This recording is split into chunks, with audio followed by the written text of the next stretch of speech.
বন্ধুরা, চলো এই দুপুরবেলায় তোমাদের জন্য নতুন ধরনের একটি রেসিপি নিয়ে চলে এসেছি সুধার রান্নাঘরের তরফ থেকে। তো স্নান টান করে সবে উঠেছি, একটু কাজ করছিলাম। তো চলো, আজ সুধার রান্নাঘরে থাকবে একদম সহজ পদ্ধতিতে একটি রেসিপি, যেটা চটজলদি হয়ে যাবে এরকম চুটকি বাজাতেই। আর এই গরমের মধ্যে ঠান্ডা ঠান্ডা রেসিপি। থালা আম নিয়ে হাজির হয়ে গেছি।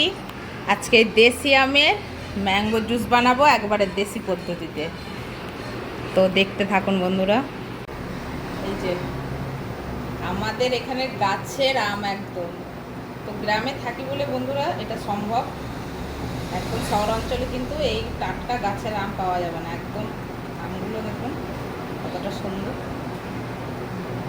তো এগুলো ছাড়িয়ে আজকে দেশি আমের ঘরোয়া পদ্ধতিতে আমের জুস তৈরি করব। অনেকে তো অনেক রকম করে এখন অনেক ভ্যারাইটিস আমের জুস পাওয়া যায়। সেরকমভাবে তো সবাই খেয়েছে, কিন্তু এরকমভাবে হয়তো খাওয়াটা ভুলেই গেছে। তো আজকে এরকমভাবে করবো।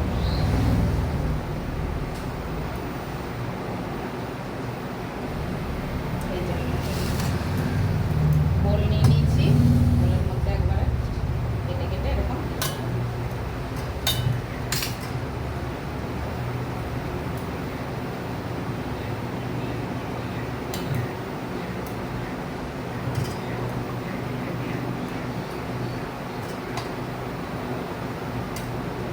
আমগুলো কত বড় বড় দেশি আম, তো এটা কাঁচা থাকলে টক থাকে, পেকে গেলে খুবই মিষ্টি।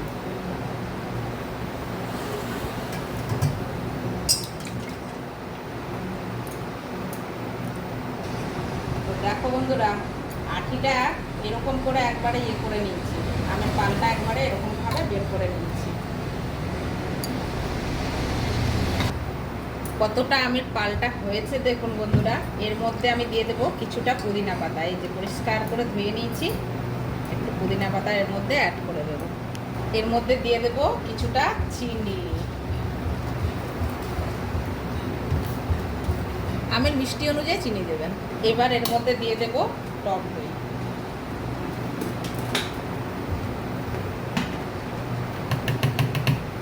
এই লস্যিটা একবার যে খাবে সে আরো বারবার খেতে চাইবে। 2 চামচ আর একটু দিলাম, এটা লাগিয়ে নিলাম।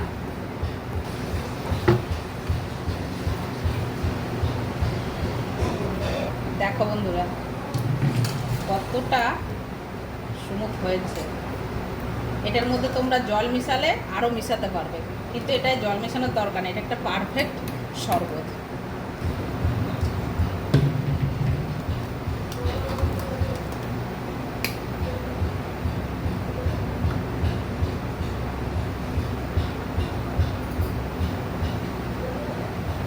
এই জিনিসটা একবার এরকম করে খেয়ে দেখবেন বন্ধুরা, আশা করি আপনাদের ভালো লাগবে। এর মধ্যে একটু কনডেন্স মিল্ক দিয়ে দিচ্ছি আমি। এটা না দিতেও পারেন, স্কিপ করতে পারেন, কোনো অসুবিধা নেই। যদি না থাকে দেবেন না। দিয়ে দিচ্ছি এর মধ্যে বরফ। যে যেরকম ঠান্ডা খাবেন সেই অনুযায়ী বরফ দিয়ে দিলাম। 4টা করে বরফ দিয়ে দিলাম আমি। এই যে এবার আমি বরফটা দিয়ে এর সাথে মিশিয়ে নিচ্ছি, উপর নিচ করে নিচ্ছি, তার কারণ এটা পুরোটাই এরপরে ঠান্ডা হয়ে যাবে। আমের এই শরবতটা কেমন লাগলো অবশ্যই কিন্তু কমেন্ট করে জানাবেন।